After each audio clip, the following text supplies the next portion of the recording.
Hey everyone, it's Megan here from Meghanmakesdo, and today I'm going to show you how to work the corner to corner crochet stitch.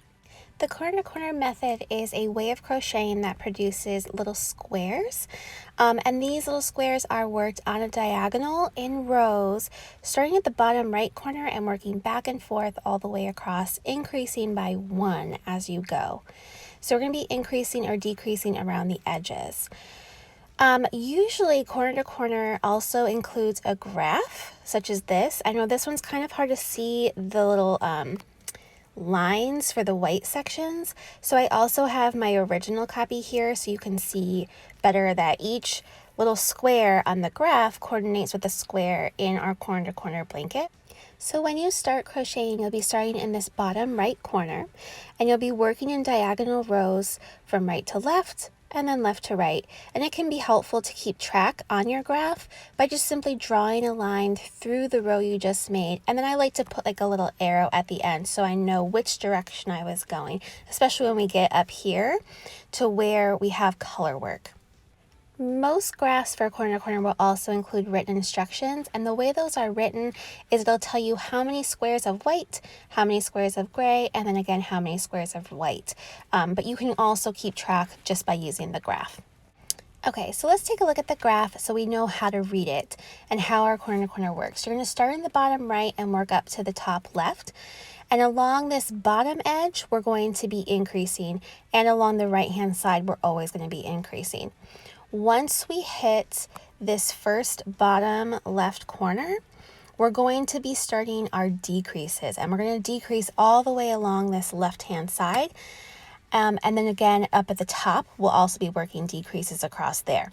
Now, if you're working on a rectangle, such as this blanket, what's going to happen is once you hit this bottom left corner, you're going to start decreasing on that side while continuing to increase on the right side until you hit this last corner up at the top. So the top right corner, then we'll start decreasing in every single row until we get down to one last square in the top left. Okay, so now we know how to read a graph for corner to corner, and we kind of have a general idea. So each corner to corner square, you can see here, here's one square, and here's another square. These squares are made up of a chain 3 as well as 3 double crochet stitches. So you'll always be making those same 4 things for every square of corner to corner. So you'll make a chain 3 and then you'll work 3 double crochet.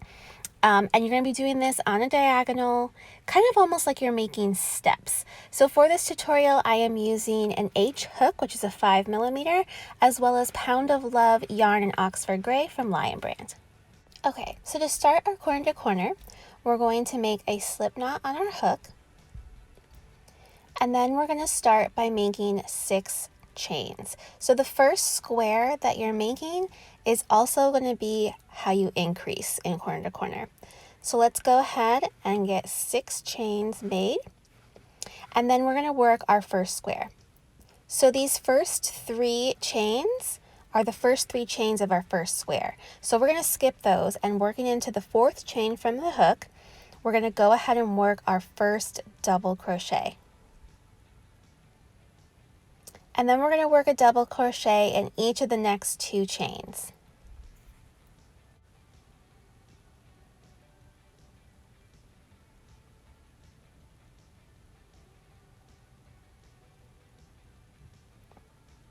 Okay, so here is our first square of corner to corner, and this is the first square that you can see in this bottom right hand corner of our graph.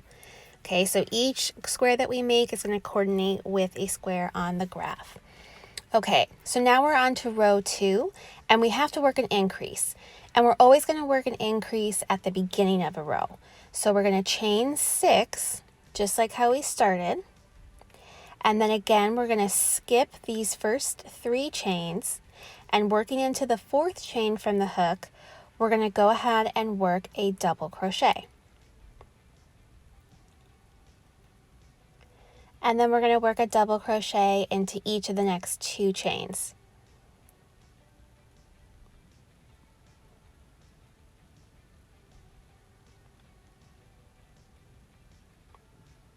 Okay, so now we have to attach these two squares together.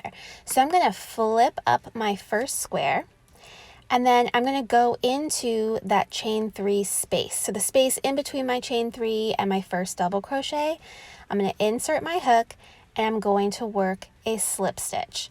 Now I've connected those two squares, and I can start to work my second square right on top of that first one.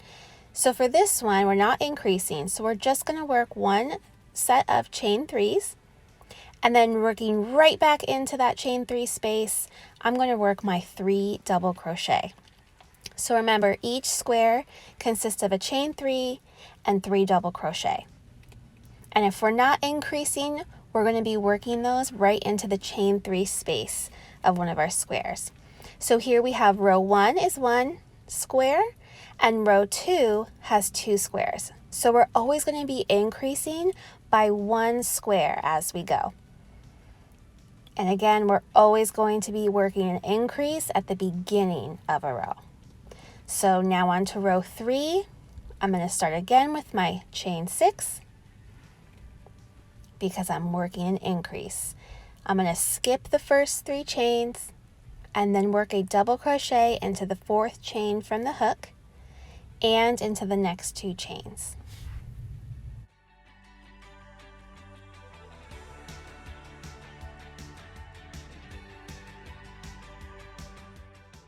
Okay, so now I have to attach it to row 2.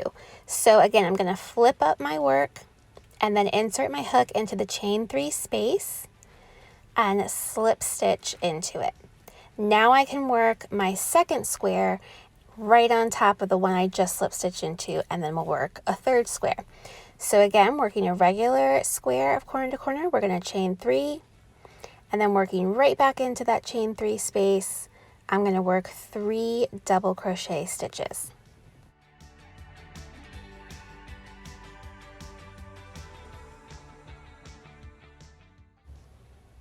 Okay, so now that I've completed that square, I'm going to go ahead and slip stitch into the next chain 3 space and then work my next square. So I'm going to chain 3 again and then work 3 double crochet into that chain 3 space I just slip stitched into.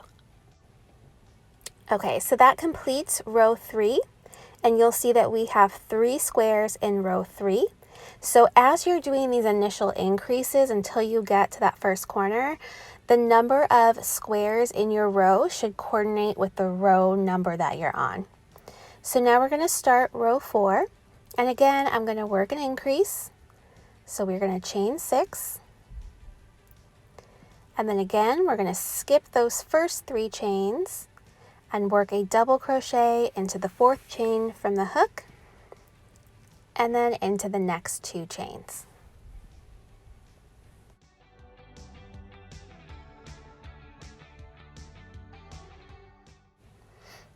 Okay, and then again I'm going to flip my work up and I'm going to slip stitch into that last square of the previous row.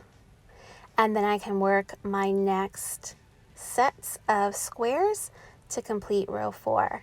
So again, chain 3 and then work 3 double crochet into the chain 3 space. So we're always going to be working on top of the squares of the previous row. And we're always going to increase at the beginning. And then in a little bit, I will show you how to decrease once you get to that bottom left corner of your work.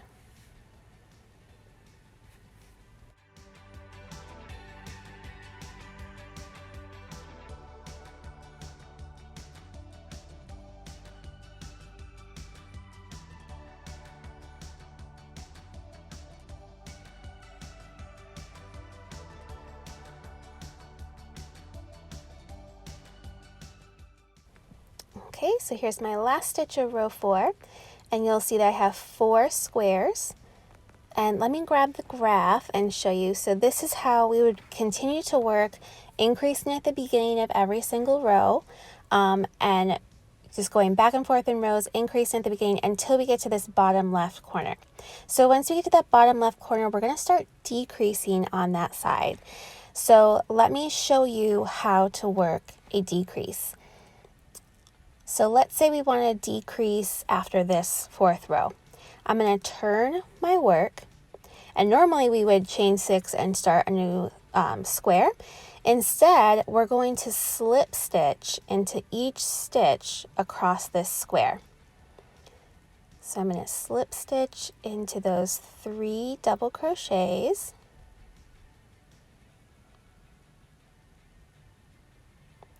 And then I'm also going to slip stitch into the chain 3 space of that square. Okay, so I haven't increased on that side. This is considered a decrease because we're just not going to increase at all.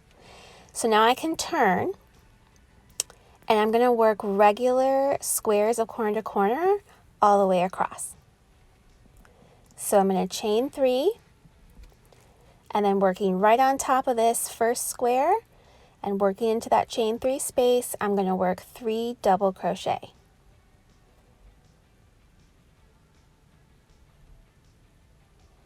And then I'm going to slip stitch into the next square. Into the next square's chain 3 space, and again chain 3 and work 3 double crochet right back into that same chain 3 space. So after I work that decrease, I'm just going to continue to make squares going all the way across. And just like if we were to be working our regular rectangular blanket, once I get to this side of the graph, I'm still going to be increasing.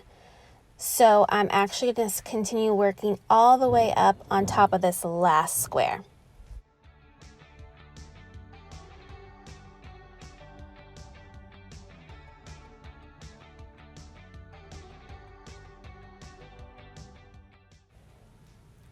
Okay, so working our last double crochet. And if I lay this down, you can see, so we've decreased on this side. So I'll actually still have 4 squares. So I'll have the same number of squares as I did my last row.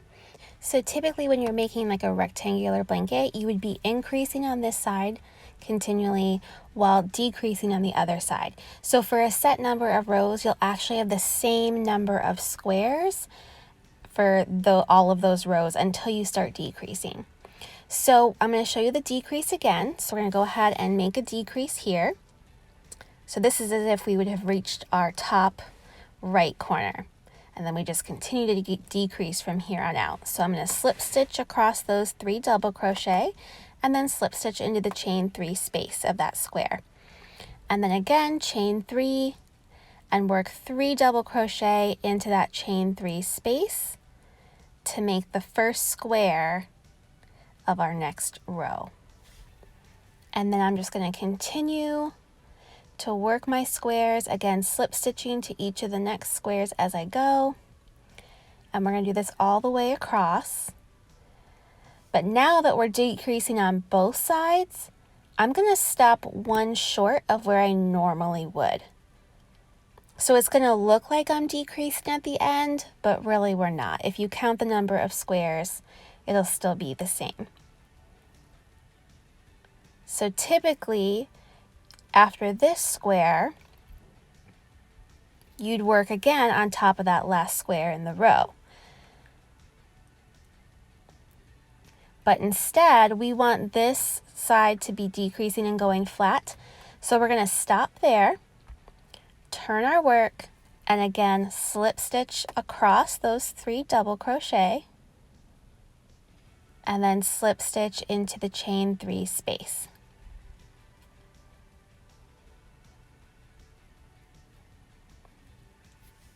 Okay, so here you can see I only have 3 squares because I've decreased by 1. Even though I stopped short 1 stitch that I normally would, I still am only working 3 squares for that row.